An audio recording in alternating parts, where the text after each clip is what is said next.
Hello guys, Andrew here. Welcome back to Drew Tutorial. And in this video, I'm going to show you how to see my child Netflix watch history. Once you're in Netflix, simply over your account on the upper right hand side and click on manage profile. And you want to do this from your personal profile, of course. Scroll down and select your child profile and just scroll down again and click on view activities. This is going to show you your child Netflix watch history, and you can see every single show that your child is currently watching or watched in the past, right?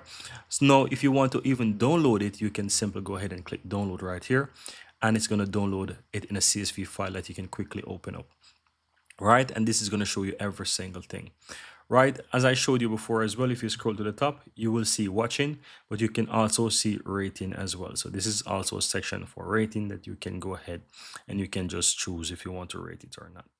But that's pretty much it, guys. If you want to see what they're watching, this is how you can check their watch history or their watch activities. Very easy and very simple.